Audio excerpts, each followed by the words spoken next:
오늘 빌립보서 4장 2절에서 9절 말씀을 가지고 평화의 하나님께서 지켜주실 것이다 라는 제목으로 함께 은혜 나누고자 합니다. 바울은 빌립보서의 중요한 내용, 신학적인 논쟁이나 이런 것은 4장 1절에서 다 마쳤습니다.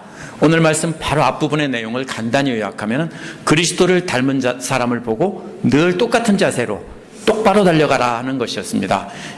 이 내용을 가지고 이제 어떻게 하면 길을 벗어나지 않고 늘 같은 자세로 똑바로 달릴 수 있는지 구체적인 권면을 한 것이 오늘 말씀입니다. 오늘 말씀 전체를 지배하는 그림은 만왕의 왕이신 하나님께서 하나님의 자녀들을 지켜주시는 것입니다. 영원한 평화로 지켜주시는 전쟁터의 그림입니다. 왜냐하면 평화란 전쟁과 이렇게 동전의 양면과 같은 것입니다. 그래서 하나님께서 어떤 왕보다 강력한 왕이 되셔서 믿는 자들을, 적들을 물리치고 안전하게 지켜주시겠다, 이런 내용입니다.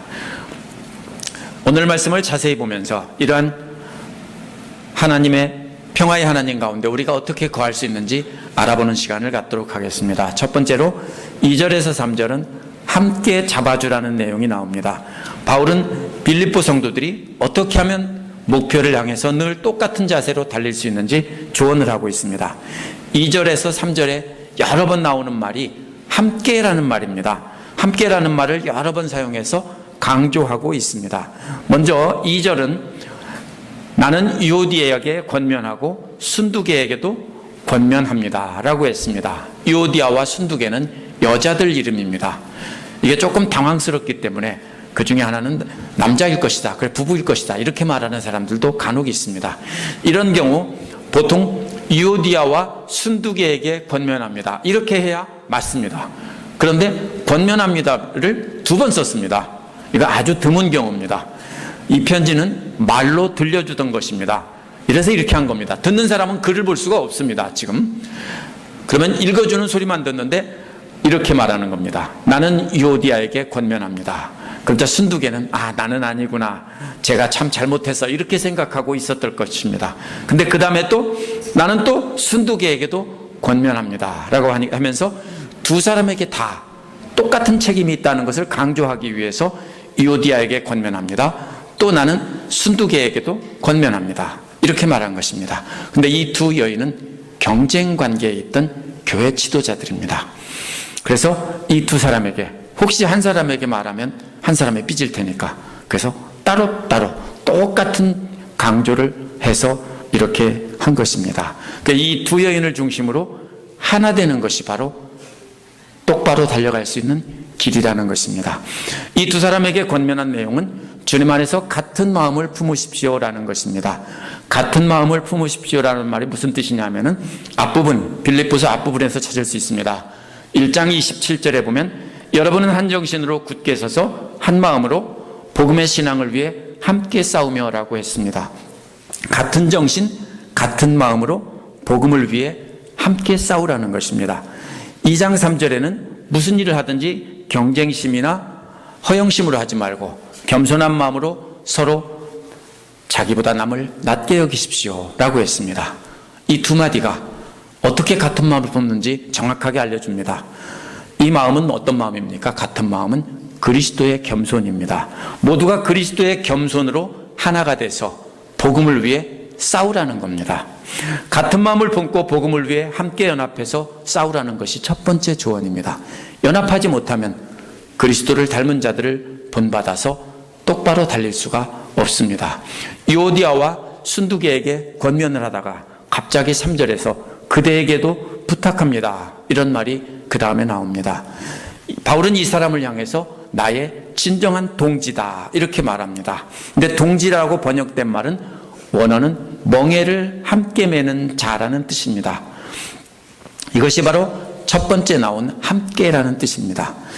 진정으로 바울과 함께 멍에를 함께 매고 쟁기를 끄는, 그런 말을 끄는 그런 그림입니다. 오늘 전쟁터의 그림이기 때문에 뭡니까? 멍에를 함께 매고 이렇게 말을 끈다고, 전차를 끈다, 이렇게 하면 좋겠죠? 그래서 이 사람이 누구인지 알 수가 없습니다. 이 사람이 누구일까요? 이 사람에 대한 다양한 주장들이 있습니다. 재미있습니다.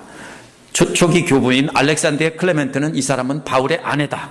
아마 루디아가 바울의 아내일 것이다. 소설입니다. 그냥 추측한 겁니다. 아무 근거가 없습니다. 또 크리스토스톰이라는 사람은 이 사람은 순두개의 남편일 것이다. 그래서 순두개에다가 이 남자 이름으로 고쳐서 이렇게 쓴 사본들도 있습니다. 그래서 순두개의 남편일 것이다. 이 두 사람은 부부일 것이다. 이렇게 해석을 했습니다. 또 어떤 사람들은 빌립보서 교회 감독이라고 했고, 어떤 사람은 디모데라고 하고 에바브로디도라고도 하고, 또 모든 교회 성도들을 그냥 너라고 줄여서 했다, 이렇게 말하는 사람도 있습니다. 그런데 저는 에바브로디도라고 생각합니다. 에바브로디도가 빌립보서를 들고 가서 읽어주었기 때문입니다.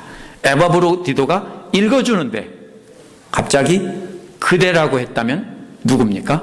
읽어주는 사람을 향해서 그대, 너에게 이렇게 말했다라고 저는 추측합니다. 그러나 아무도 알 수 없습니다. 중요한 것은 누구냐가 아는 것이 아니라 복음을 위해서 바울과 함께 싸운 사람이고 함께 멍에를 친 사람입니다. 전쟁터의 그림으로 말하면 전우입니다. 함께 동지된 사람입니다. 어떤 때 동지라고 합니까? 독립투사들이 동지여 그러죠? 바로 그런 뜻입니다. 함께 나와 함께 하는 사람이다. 이 사람에게 유오디아와 순두개 두 여인을 도와주라고 했습니다. 도와주라는 말은 원래 함께 붙잡아주라는 뜻입니다. 짐을 들고 갈 때 함께 잡아주는 것이 도와주는 것입니다. 이것이 두 번째 함께라는 말입니다. 하지만 바울은 진정한 동지인 어떤 사람에게 이 두 여인을 도와주라는 뜻이 아닙니다. 이 두 사람이 하나 될 수 있도록 붙잡아주라는 겁니다. 말 그대로 붙잡아줘서 하나가 되어 연합하게 도와주라는 것입니다. 이 여인들은 큰 집과 많은 재산을 가진 큰 부자들입니다. 각각의 집에서 따로 성도들이 모였을 것이고, 이 두 사람이 뭡니까? 그 교회의 지도자들입니다. 전체 빌립보 교회는 여러 집에서 모였을 것인데요, 그 중에서 두 사람의 바로 집을 제공하던 사람들입니다. 이 둘이 하나가 되면 빌립보 교회가 같은 목표를 향해 똑바로 달릴 수 있었을 것입니다. 바울은 이 사람에게 그래서 도와주라고 했습니다. 그런데 바울은 이 여인들을 책망한 내용이 하나도 없습니다. 잘못했다면 책망을 해야 되는데 책망한 게 하나도 없습니다. 오히려 이 여인들에 대해서 엄청난 칭찬들만 늘어놓았습니다. 그러면 이 여인들은 어떤 믿음으로 잘못 행한다든가 이런 게 아니고요, 단순히 서로 여자다 보니까 약간 질투심으로 서로 경쟁 관계에 있어서 약간 껄끄러운 관계에 있었다라는 것이 가능성이 높습니다. 그래서 서로의 관계에만 문제가 있었지 다른 문제는 하나도 없었다는 것입니다. 그래서 이 여인들이 복음을 전하는 일에 나와 함께 애쓴 사람이다라고 했습니다. 함께 애쓴 사람이라는 말은요, 무슨 말이냐면 이 순 애틀릿이라는 말인데요, 영어의 애틀릿이라는 말이 레슬링하고 싸우는 것을 뜻하는 겁니다. 그래서 이게 무슨 말이냐면 함께 싸운다는 뜻입니다. 어떻게 싸웁니까? 글라디에이터가 예를 들면 두 명이 조가 돼서 글라디에이터들이 서로 원형 경기장에서 싸울 때 함께 도와서 싸우는 사람, 지면은 상대가 죽으면 나도 죽는 관계입니다. 왜? 한 사람이 죽고 상대가 둘이 살아있으면 나도 반드시 죽는 것이기 때문입니다. 이런 것이 바로 함께 싸운 사람이라는 뜻입니다. 또 전쟁터에서 함께 싸우는 전우를 가리킬 때도 함께 싸운다는 말을 씁니다. 근데 이 두 여자가 어떻게 했다고요? 바울과 함께 싸운 사람이라는 뜻입니다. 그래서 어떤 이들은 예루살렘에서 거룩한 자들을 돕는 일에 헌금을 했기 때문에 함께 싸운 사람이다 라고 이렇게 해석을 합니다. 많은 사람이 그렇게 해석합니다. 하지만 싸운 사람이라는 말은 바울이 항상 언제만 쓰냐면요, 복음을 변호하며 복음을 직접 전파하는 영적인 전투에 함께 참여했을 때 싸운 사람들이라는 표현을 씁니다. 오랫동안 교회에서 여자들의 역할을 제한하고 무시해왔기 때문에 이 선입견에 사로잡혀서 이것을 이 여자들은 돈 낸 여자들일 것이다, 이렇게 표현을 했습니다. 하지만 그럴 수 없습니다. 이 여인들은 바울과 함께 목숨 걸고 복음 전파하는 일을 담당했던 빌립보 교회의 두 지도자들입니다. 이들 둘만 함께 싸운 것이 아니라 이 두 여인과 함께 했던 사람들이 클레멘트라는 다른 바울의 동역자가 있고 또 다른 동역자들도 있었습니다. 그래서 많은 사람들이 함께 바울과 함께 싸운 사람들입니다. 이 동역자라는 말에도 역시 함께라는 말이 들어있습니다. 함께 일하는 일꾼이라는 뜻입니다. 이렇게 2절 3절에 보면은 함께라는 말을 집중적으로 아주 많이 넣어놨습니다. 그래서 지금 문제가 뭡니까? 따로따로 열심히 잘하고 있는데 함께 해야만 한다라는 것입니다. 이 사람들의 이름이 생명책에 기록되어 있다는 겁니다. 여기는 함께라는 말이 없지만 역시 생명책에 함께 이름이 기록되어 있다는 의미입니다. 생명책이란 3장 20절에서 시민권이라는 말과 연결해서 생각해야 합니다. 전쟁에서 이기고 돌아온 로마 황제가 공을 세우고 은퇴하는 군인들에게 정복한 땅을 나누어 주어서 다스리게 했습니다. 근데 그 땅을 받을 사람의 명부를 작성해서 황제에게 올리는데 황제가 검토하고 그대로 주겠죠. 이 생명책이라는 말은 바로 그런 뜻입니다. 하나님 나라를 위해서 싸운 그리스도의 군사들에게 하나님 나라의 영토를 나누어 주고 하나님 나라를 차지할 수 있게 한다는 뜻입니다. 이미 생명책에 이름이 기록된 사람들이다, 이런 사람들입니다. 함께 멍에를 매는 동지인 두 여인들에게, 동지에게 이 두 여자를 함께 잡아주어서 화해를 시키라는 겁니다. 우리가 화해했을 때 그렇게 하죠. 두 사람 손을 잡아서 함께 악수하게 하면 쑥스럽게 악수를 하죠. 그렇게 하라는 겁니다. 그래서 이들은 바울 일행과 함께 복음을 위해서 목숨 걸고 싸운 사람들이기 때문입니다. 이들은 모두 주님 앞에 섰을 때 그 받을 상이 이미 생명책에 기록되어 있기 때문입니다. 복음 안에서 함께 싸우는 사람들의 손을 잡아주어서 연합하게 해야 한다는 것입니다. 따라서 이 말은 무조건 아무하거나 다 연합하라는 뜻이 아닙니다. 이미 예수 믿고 구원받고 복음을 위해서 싸우는 사람들을 손을 잡아줘서 연합해서 하나가 되게 해야 한다는 뜻입니다. 그렇다면 복음을 위해서 함께 싸우는 사람들은 서로 인간적인 관계로는 좀 껄끄럽다 하더라도 우리는 하나가 되어야 합니다. 우리가 착각하기 쉬운데요, 두 사람은 복음을 전하면서 말씀대로 살기만 하면 된다고 생각했던 사람들일 것 같습니다. 그래서 서로 좀 껄끄럽더라도 나는 내 일 열심히 하고 당신은 당신 일 열심히 하고 이렇게 연합하지 않았습니다. 그런데 바울은 이 두 사람의 관계도 바로잡아야 한다는 것입니다. 그래야만 둘이 함께 연합해서 함께 싸울 수 있기 때문입니다. 그것이 목표를 향해 똑바로 달려가는 길이라는 뜻입니다. 4절에서 7절은 염려의 해독제에 대해서 말하고 있습니다. 그래서 두 번째로 바울은 빌립보 성도들이 주 안에서 목표를 향해 똑바로 달려가지 못하도록 막는 것이 있다고 했는데 그것은 염려라는 것입니다. 물론 처음에는 말하지 않았지만 이 염려라는 것 때문에 계속해서 그 다음의 내용을 말하는 것입니다. 염려가 교회 안에 퍼지면 독이 퍼진 사람과도 같습니다. 독이 조금만 들어있으면 괜찮죠. 독을 약으로도 쓰기도 하지만요. 그러나 독이 온몸에 퍼지면 죽는 것입니다. 그래서 여기서 염려라는 독이 교회와 성도들에게 가득 퍼지지 못하도록 바울은 해독제를 알려주고 있습니다. 그 첫 번째 해독제가 기쁨입니다. 우리가 빌립보서나 로마서나 이런 것을 볼 때 주의해야 되는 것이 하나 있는데요, 보통 우리는 토막토막 끊어서 생각하는데 이 전체는 쫙 이어지는 내용입니다. 드라마처럼 소설처럼 이어지는 내용입니다. 그렇다면 뭐가 빠졌습니까? 지금 계속 유오디아와 순두개가 둘이 경쟁 관계에서 다투고 있는 것을 생각하고 그 사이에서 근심이 생기는 것을 가지고 우리가 이것도 전부 읽어야 됩니다. 그래서 바울은 먼저 이 주 안에서 항상 기뻐하십시오라고 말했습니다. 주 안에서 기뻐하라는 말은 복음을 위해 싸우는 사람들이 서로 함께 연합해서 함께 기뻐하라는 것입니다. 항상이라는 말은 24시간이라는 뜻이 아니라 어떤 경우에라도 이런 뜻입니다. 항상이라는 말은 유오디아와 순두개가 서로 질투심으로 갈라져 있는 경우라도 이런 뜻입니다. 두 여인들은 복음을 가르치고 전파하고 교회 일을 할 때는 기뻤을 것입니다. 그러나 개인적으로 만나거나 이렇게 부딪히면 좀 껄끄러워서 힝 하고 돌렸을 것입니다. 기쁘지 않았을 것입니다. 교회 일을 하고 주님의 일을 할 땐 기쁜데 개인적으로 만나면 기쁘지 않다고요. 그런데 바울은 뭐라고 말합니까? 항상 기뻐하라고요. 이때나 저때나 항상 기뻐하라는 것입니다. 그러면 이 두 사람에게 어떤 어려움이 있더라도 주님 안에서 서로 연합하여 기뻐하라는 것입니다. 그래서 다시 말한다면서 또다시 반복해서 기뻐하라고 합니다. 얼마나 중요하냐면 서로 염려하고 근심하면서 서로 껄끄러운 관계에 있으면 망하는 겁니다. 그러니까 서로 기뻐하라는 겁니다. 무슨 일을 만나든지 어떤 상황이 있든지 항상 기뻐하라는 것입니다. 그래서 이 염려라는 독이 퍼지지 못하도록 하는 그 해독제가 뭐냐면요, 기뻐하는 것입니다. 서로 먼저 악수하라고 그랬죠. 화해하고 그 다음에 기뻐하라는 것입니다.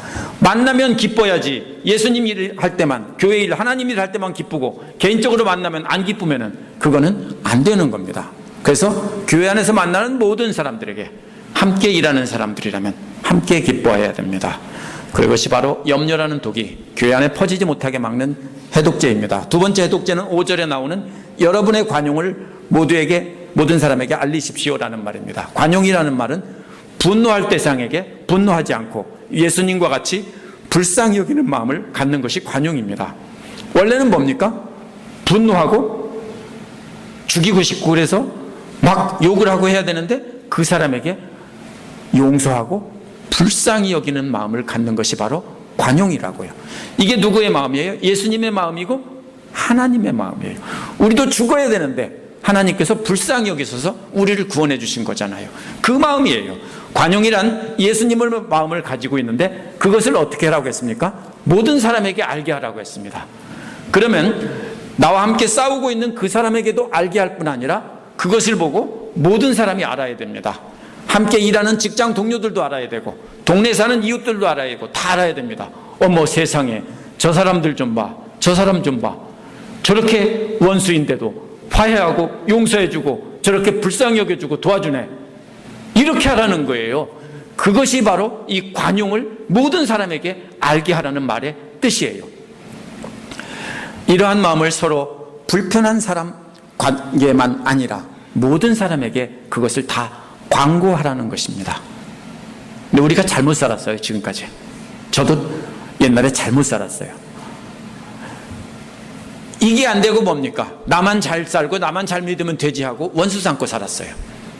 이게 잘못된 거예요. 주님께서 가까이 오셨습니다라는 말은 시간이 다 되었다라는 뜻도 되지만 여기서는 그것이 아니라 주님께서 공간적으로 가까이에 계신다는 말이에요.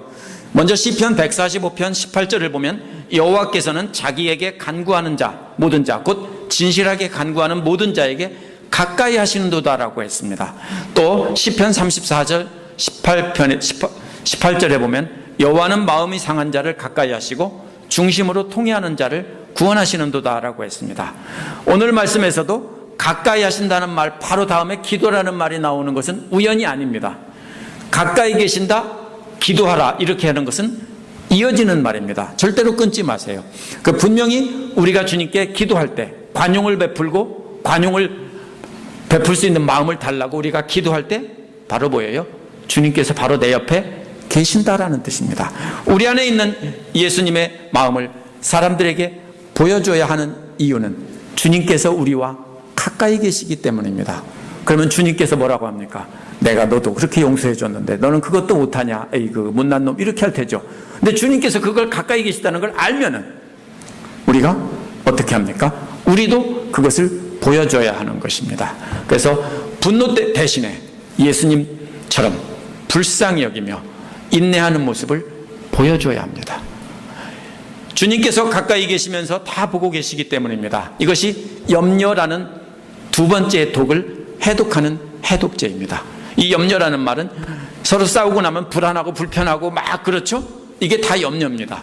그러한 것을 해독제가 바로 뭐냐면은 기뻐하는 것입니다. 화해하고. 세 번째 염려는 해독제는 주님께서 가까이 계시다는 말에 이어지는 기도입니다. 6절에 보면 아무것도 염려하지 말고라고 했죠. 염려는 주님께서 곁에 계시지 않는다고 생각하기 때문에 하는 것입니다. 우리 교회도 성도들 간에 연합하지 못해서 염려하는 분이 혹시 계실지 모릅니다. 다른 사람의 관계를 생각하며 염려하는 분이 계실지 모릅니다.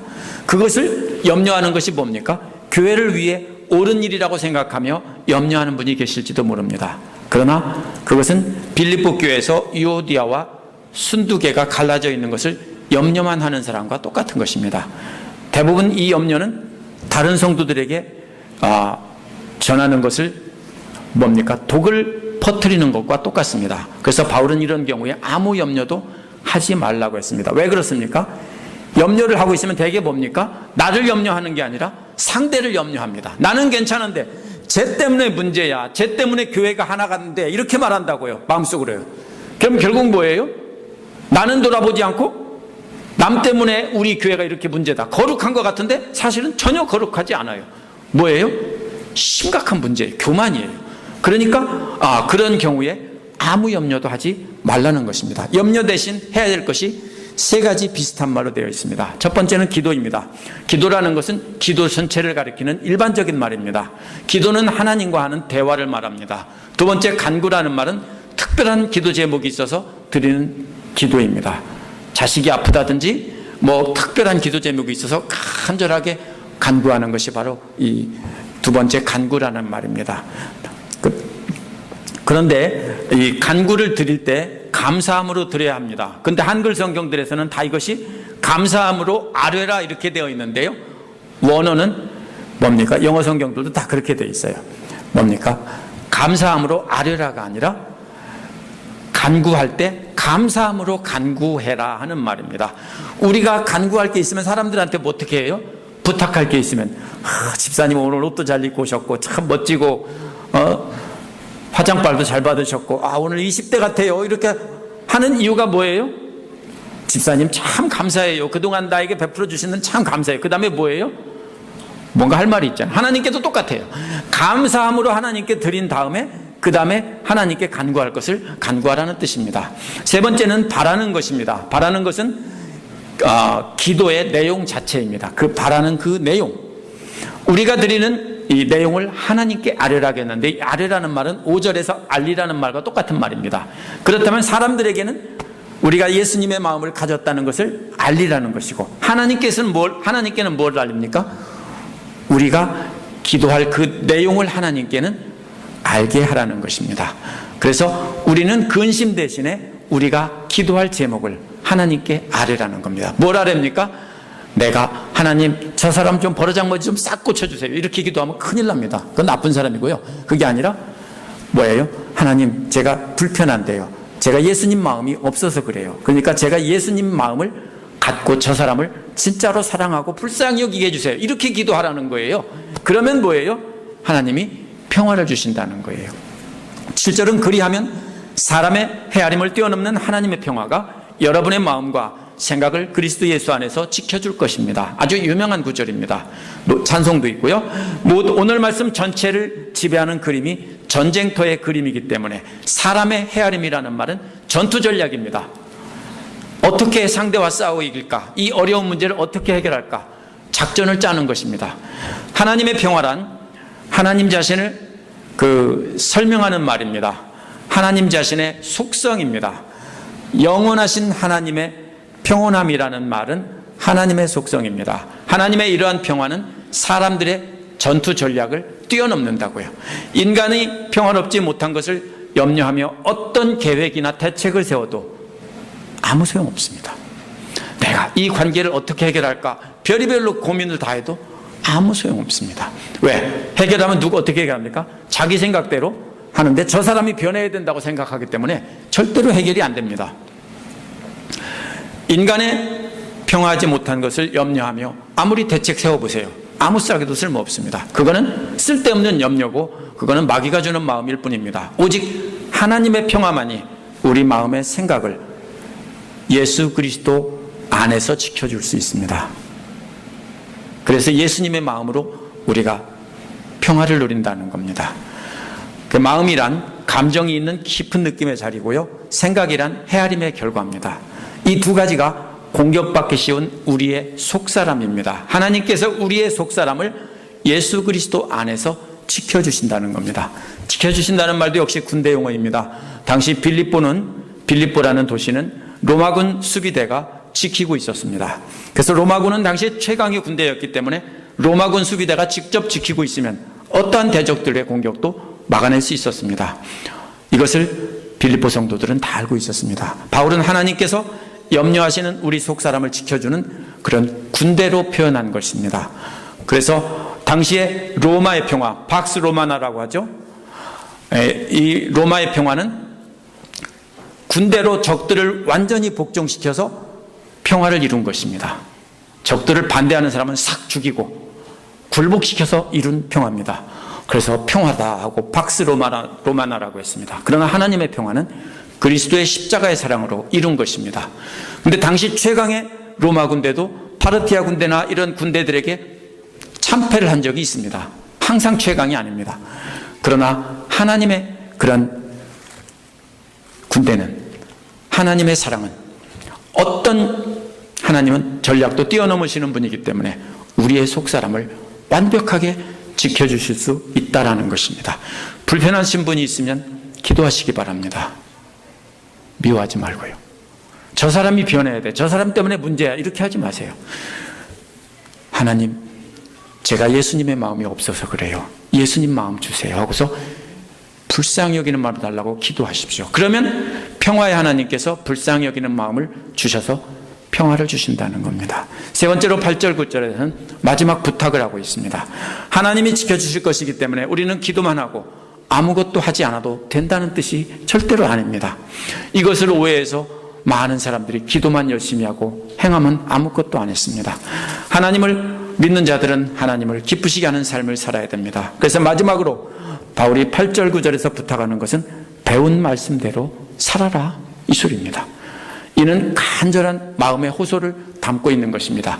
8절에서 기도를 한 성도가 살아야 할 모습이 연결되는 말이 없이 연달아 이어집니다. 이것도 아주 특별한 때만 쓰는 말입니다. 마치 뭐 같으냐면요, 7월 4일 날 폭죽을 터뜨리는데 연달아서 따다다다닥 터지는 것과 같습니다.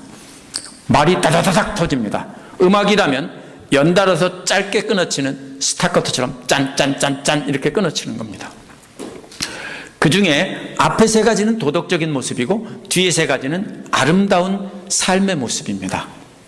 먼저 도덕적인 모습, 첫째는 무엇이든지 참된 것과라고 했습니다. 참된 것이라는 것은 생각과 말과 행동, 모든 삶의 모습이 진실하다는 것입니다. 예수 믿는 사람의 진실함, 진리 이런 거 말하는 게 아니에요. 예수 안 믿는 사람도 진실한 사람이 있죠. 겉과 속이 다르지 않고 항상 저 사람 진국이야 라고 말하죠. 그것이 바로 진실하다는 거예요. 말도 진실하고 행동도 생각도 다 진실하다는 것입니다. 공동체를 위해 염려하는 대신에 기도를 한 성도들은 말과 생각과 행동이 항상 진실해야 한다는 것입니다. 작전 짜서 어떻게 이렇게 하지 말라는 겁니다.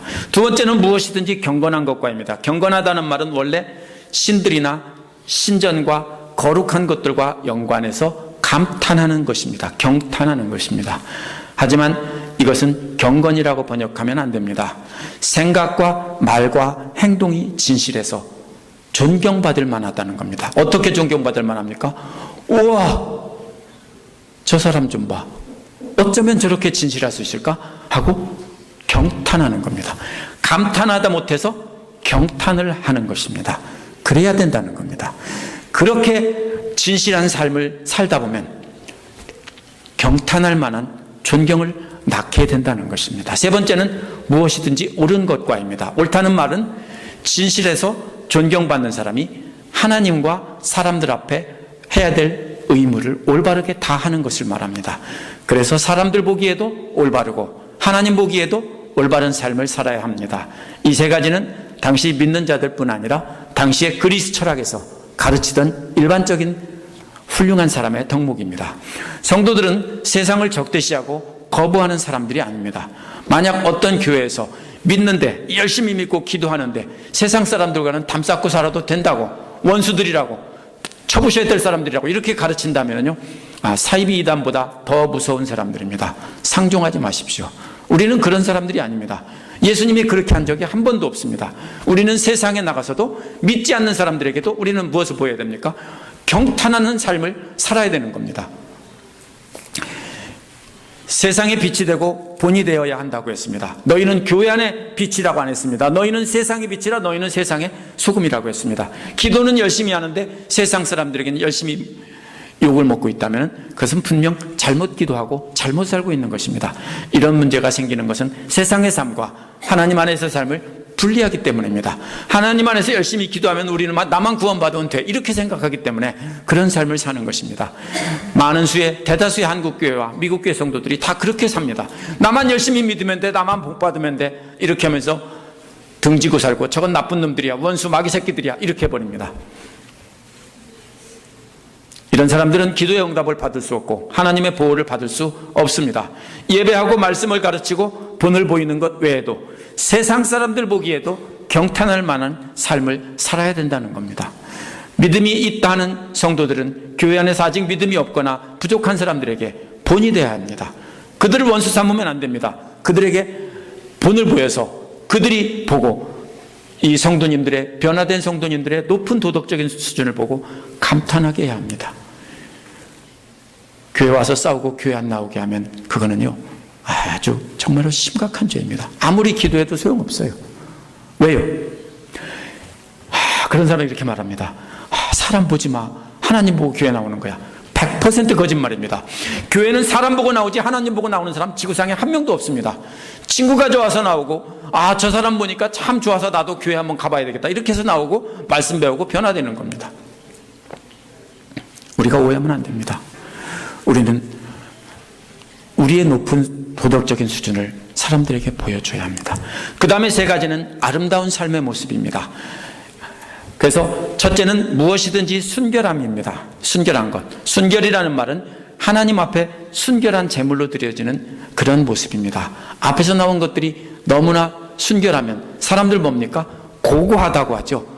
아주 도덕적으로 모든 것이 바르고 옳아서 아무런 흠이 없고 사람들 보기에 아주 훌륭한 사람은 뭡니까? 깨끗해 보이죠?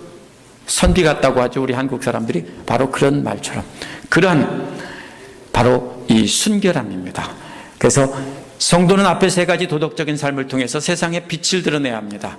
그래야만 하나님 보시기에도 흠없는 순결한 제물로 드려질 수 있습니다. 이것이 성도의 첫 번째 아름다운 삶의 모습입니다. 두 번째는 무엇이든지 사랑스러운 것입니다. 이것은 남에게 적대감이나 상처를 주지 않고 존경과 사랑을 주는 것입니다. 성도들은 믿음의 형제자매들이나 세상 사람들에게도 적대감이나 상처를 주면 절대로 안 됩니다. 거짓으로 존경과 사랑을 표현하지 말고 항상 진정한 존경과 사랑을 표현하는 삶을 살아야 합니다. 지금까지 그렇게 살지 않으셨다면 지금부터 연습하셔야 됩니다. 그러면 나중에는 진짜로 그렇게 할 수 있습니다. 이것이 성도들이 살아야 할 두 번째 아름다운 삶의 모습입니다. 세 번째는 무엇이든지 명예로운 것입니다. 명예롭다는 말은 사람들의 마음을 얻도록 말을 잘하는 겁니다. 두 번째는 표정이나 행동을 잘하는 것인데요. 앞에서 말한 것은 사랑스럽다는 것은 표정이나 행동을 아주 뭡니까? 스윗하다고 하죠. 그렇게 하는 것인데 여기서는 말을 스윗하게 하는 겁니다. 말로 표현을 잘하는 겁니다. 이 반대말이 뭐냐면요, 신성모독을 뜻하는 그 블레스범이라는 겁니다. 사람들에게 표현한다면 말로 욕하는 것이고 하나님에게 욕한다면 하나님을 욕하는 신성모독이 됩니다. 욕이 상대방을 화나게 한다면 상대를 말로 기쁘게 해서 그 사람의 마음을 얻는 것을 말합니다. 상대의 마음을 기쁘게 하는 말을 잘할 수 있도록 항상 말을 조심하고 연습해야 합니다. 요즘에 느헤미야를 묵상하면서 느헤미야가 참 이걸 잘하는 사람이래요. 그래서 뭡니까? 당신이 못하게 막은 예루살렘이 아니고 우리 조상들의 무덤이 있는 땅, 이렇게 말해가지고요 아주 부드럽게 말했습니다. 이런 게 바로 뭐예요? 우리가 바로 명예로운 것입니다. 상대의 마음을 기쁘게 하고 다치지 않게 말하는 것입니다. 이 6가지 덕목에 2가지가 조건이 달려 있습니다. 8절 뒷부분에 나오는 덕이 되고 칭찬할 만한 것이 있으면입니다. 덕이 된다는 말은 덕이 되는 일이 있다면이라는 뜻입니다.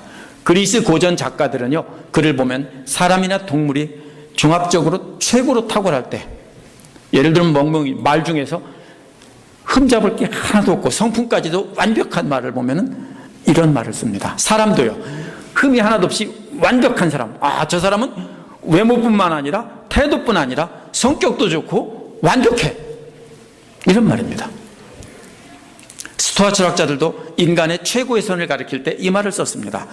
바울도 역시 도덕적인 탁월함을 가리키는 말로 쓴 것입니다. 칭찬할 만한 것이 있다면, 이것은 인간의 업적을 칭찬할 때 쓰는 말입니다. 따라서 이 두 가지 조건은 누구든지 만약에 교회에서 도덕적으로 탁월해서 칭찬받을 만한 사람이 있다면, 누가 그렇게 생각합니까? 스스로 그렇게 생각해요. 많은 사람들이 교회를 오래 다니고 신앙생활 열심히 하다 보면 나 정도면 완벽해. 그죠? 왜? 사람들이 다 그렇게 인정해줘요. 저 사람 최고다. 그때 이 6가지를 하나씩 점검해 보라는 겁니다. 자기가 완벽하다고 생각하고 사람들도 다 완벽하다고 생각할 때, 그때가 바로 위기입니다. 그때는 앞에 6가지를 하나씩 점검해 보라는 것입니다. 이 모든 것을 생각하라는 말은 앞에 6가지입니다. 6가지 덕목을 생각하는데, 도덕적으로 탁월해서 모든 사람에게 칭찬받는다면 교만해지기 마련입니다. 그런 사람들은 6가지를 생각하라는 겁니다. 생각하라는 말은 정밀하게 분석하고 잘 계산해보고 연구해보라는 말입니다. 이 6가지 덕목들은 이방인들에게도 다 있는 것입니다. 그리스 철학자들에게도 다 있는 것입니다. 그리스도를 본받은 자라면 교만하기 쉬운 때, 이런 세상 사람들도 이렇게 잘하는 이런 덕목들 먼저 하나씩 다 점검해봐라. 왜? 그거는 안 하거든요. 믿음만 열심히 믿고 복음만 열심히 전하고 자기 살고 싶은 대로 살죠. 그렇다면 그때 이거를 하나씩 점검해봐라. 우리를 부르신 것은 세상을 거부하고 우리를 거룩하게 살게 하기 위해서 산으로 들어가게 하라는 것이 아닙니다. 우리는 세상 사람들과 함께 살면서 세상 사람들에게 인정받고 세상 사람들에게 본이 돼서 세상을 변화시킬 수 있도록 우리를 부른 것입니다. 8절에는 연결하는 말을 모두 생략해서 급하고 짧게 딱딱딱딱 끊어쳤는데, 이제 9절에서는 각 문장마다 연결하는 말을 다 집어넣습니다. 이것도 흔한 경우가 아닙니다. 짧게 끊어치는 것이 아니라 음의 길이를 충분히 음악 시간에 배우는 테누토라는 겁니다. 이게 뭐냐면요, 동시에 하나하나 액센트를 줘서 느리는 겁니다. 마치 오케스트라가 끝날 때 뭡니까? 짠, 짠, 짠, 짠 하는 것처럼 이제 말을 끝내는 겁니다. 이런 분위기로 이렇게 말을 느려서 말하고 있습니다. 그래서 9절은 8절에 비추어서 우리가 읽어야 합니다. 9절에 4가지가 나옵니다. 그 중에 2가지는 바울이 직접 가르친 것이고 2가지는 본보기를 보인 것입니다. 먼저 바울에게 배운 것과 받은 것입니다. 배운 것이라는 말은 바울이 직접 만난 예수 그리스도와 그분의 가르침을 증언한 것입니다. 받은 것이라면 바울이 직접 가르치는 게 아니라 다른 사람에게 받은 것을 바울이 전달해 준 것입니다. 이게 뭡니까? 받은 것이라는 것은 구약에서 모세가 시내산에서 받은 오경을 여호수아에게 전달해 준 것입니다. 그러면 여호수아가 받은 것은 하나님께 받은 것이 아니라 모세가 받은 것을 전달받은 것입니다. 이는 복음서의 내용들이 말로 전달되던 것을 말합니다. 바울이 회심하기 이전에 이미 예수 그리스도의 삶과 죽으심과 부활하심이 다 말로 전해지고 있었습니다. 그래서 그것을 바울은 변화된 뒤에 그것을 받아서 그것을 가지고 사람들에게 역시 가르쳤고, 또 자신이 예수님께서 직접 자신에게 계시해 준 그 말씀도 역시 가르쳤습니다. 그래서 바울이 자신이 받은 계시는 바울 편지에 써 있고, 그리고 전에 받은 것은 복음서에 있습니다. 그렇다면 바울은 나머지 편지는 모르지만 자기가 편지로 쓴 것과 또 말로 전해지던 예수 그리스도의 복음, 이것을 말하는 것입니다. 그것을 바로 지금 말하는 겁니다. 나머지 2가지는 바울에게서 듣고 본 것입니다. 말로만 가르친 것인데 이번에는 듣고 본 것입니다. 먼저 들은 게 뭡니까? 바울이 어떤 모습으로 말씀을 실천했는지에 대해서 사람들에게서 들은 것입니다. 왜? 바울을 직접 본 사람도 있지만 못 본 사람들이 말로 해주죠. 그래서 야, 바울 선생님이 옛날에 우리 동네 와서 우리 교회를 개척하고 이렇게 있다가 지금은 어디에 계신데 말이야, 그분이 로마 감옥에 계신단 말이에요. 그분이 있을 때 이렇게 하셨어. 이렇게 들려주잖아요. 그러면 우리도 그렇게 해야 돼. 그러면은 그게 바로 들은 것입니다. 본 것은 뭡니까? 직접 바울을 만난 사람들이 바울과 함께 있을 때 바울이 하던 것을 눈으로 본 것입니다. 두 가지가 다 뭡니까? 바울이 본을 보여줬는데 남이 본 것을 전달받은 것이나 직접 본 것이나 둘 다 앞에 거와 뭡니까? 똑같이 짝을 이룹니다. 하나는 뭡니까? 직접 받은 것이고 하나는 뭡니까? 전달받은 것입니다. 앞에서도 바울이 직접 받은 계시와 또 전달받은 복음과 이렇게 되어 있는 것입니다. 그러면서 나를 본받으라 이렇게 말한 겁니다. 그냥 심심풀이로 자기가 잘났다고 나를 본받으라는 게 아니라 내가 이렇게 가르치면서 몸부림치면서 내가 이렇게 보여준 거, 가르친 거, 이거 본받으라. 그리고 이 네 가지를 뭐라고 했습니까? 실천하라고 했습니다. 배운 것과 받은 것과 들은 것과 본 것을 바울이 말씀으로 가르치고 삶의 본보기를 보여준 것입니다. 8절에서 나온 6가지 덕목은 바울이 가르친 가르침 안에서 있다면 그것이 있어야 되는데 왜? 세상 도덕 배우지 않았어도 예수님 말씀대로 배우면 그게 있어야 되는데 하나님 말씀을 잘 배우고 나서 그게 없다면 잘 점검해 보라는 것입니다. 세상 사람들 보기에도 괜찮은 덕목들이 다 거기에 들어있는지. 이것은 직접 가르침은 아니에요. 그런데 우리가 말씀대로 배우고 나면은 자연스럽게 그게 나오게 되어 있는데 그게 결과물이 있는지 없는지 하나씩 6가지를 따져보라는 뜻이에요. 그래서 부족한 것이 뭔지 따져보라는 거예요. 교회 안에서 훌륭한 사람이라고 칭찬받을 때 그 다음에 뭡니까? 나는 훌륭한데 너도 훌륭한데 그러면 싸우는 겁니다. 질투하는 거예요. 뭘 잘못해서가 아니에요. 그럴 때 먼저 무엇이 부족한지 꼼꼼하게 따져보라는 것입니다. 그러면 평화의 하나님께서 여러분과 함께 하실 것이라는 것입니다. 말씀대로 배운 대로 행하면 하나님께서 함께 하신다는 겁니다. 믿으면 구원받는다겠는데요? 맞습니다. 그런데 구원받은 사람이 행함이 없으면 안 되는 거예요. 또 무식한 사람들이 말을 오해해서 한마디만 잘라가지고 계속 그렇게 말합니다. 믿으면 구원받는 거 맞아요. 그러면 구원받은 사람이 그 다음에 어떻게 해야 됩니까? 말씀을 보면서 예수님을 닮아가면서 죽을 때까지 따라가는 겁니다. 얼마나 열심히 따라갔느냐. 그래서 상을 주시지. 네가 얼마나 참 도덕적으로 올바르냐 이렇게 해서 상 주시는 거 아니에요. 하나님은 얼만큼 잘했는가를 보세요. 네가 예수 믿고 변화돼서 얼만큼 노력하고 얼마나 잘했는가 그러면 돼요. 그러면 평화의 하나님께서 교회를 완전히 뒤덮어서 방패처럼 보호막처럼 만화 영화 나와서 투명한 보이지 않는 보호막을 탁 치는 것처럼 그렇게 막아주신다는 겁니다. 이 평화는 박스 로마나의 뭡니까? 박스 크리스티입니다. 그래서 패러디입니다. 박스 로마나를 가지고 어떤 것이 패러디인지는 모르겠지만 원래는 박스 크리스티인데 그것을 갖다 박스 로마나로 이렇게 로마 사람들이 패러디한 것이라고 이렇게 생각합니다. 어쨌든 이것은 패러디입니다. 그래서 하나님께서 그리스도를 통해 주시는 평화는 영원한 평화고 완전한 평화라는 겁니다. 하나님은 어떤 왕보다 더 강하시고 능력이 많으신 분이시기 때문에 완전한 평화를 영원히 주신다. 이것이 오늘 말씀입니다. 우리도 바울이 말한 대로 그리스도를 닮은 사람들을 바라보며 똑바로 달리려면 먼저 하나가 돼야 돼요. 하나가 되라고 하면 흔히 사람들도 나와 똑같아야 된다고 생각합니다. 나와 생각이 똑같고 나와 하는 일이 똑같아야 된다고 생각해요. 근데 아니에요. 하지만 하나가 된다는 것은 모두 똑같은 일을 한다는 뜻이 아니에요. 나와 믿음이 다르고 생각이 다르고 그래도 예수 그리스도를 전력을 다해 따라가고 있으면 우리가 하나가 돼야 되는 거거든요. 로마서 12장 6절에서 8절에 보면 각각 받은 은사대로 다른 일을 하라고 했습니다. 그리스도의 마음을 품고 교회를 위해 각자 성실하게 일을 하는 것이 바로 하나가 되는 것입니다. 오늘 본문의 염려는 교회 공동체를 위한 염려입니다. 공동체가 하나 되지 못하는 것을 염려하는 것을 말하는데 순두개를 보며 유오디아는 염려를 했을 겁니다. 쟤 때문에 교회가 참 문제다. 그런데 순두개는 반대로 유오디아를 보면서 유오디아 때문에 참 문제다 이렇게 했을 겁니다. 이러한 염려는 거룩한 일처럼 보입니다. 사실은 그러나 마귀가 주는 마음이라고 저는 단정적으로 말합니다. 그건 염려가 아닙니다. 주님께서 가까이 계시다는 것을 모르기 때문에 불안해하고 남을 정죄하는 것뿐입니다. 그것은 마귀가 주는 이간질이고 다툼일 뿐입니다. 교회가 하나 되지 못하는 것을 염려하다 보면 누군가에게 비난의 화살을 던질 수밖에 없습니다. 아닙니까? 반드시 그렇게 되게 되어 있습니다.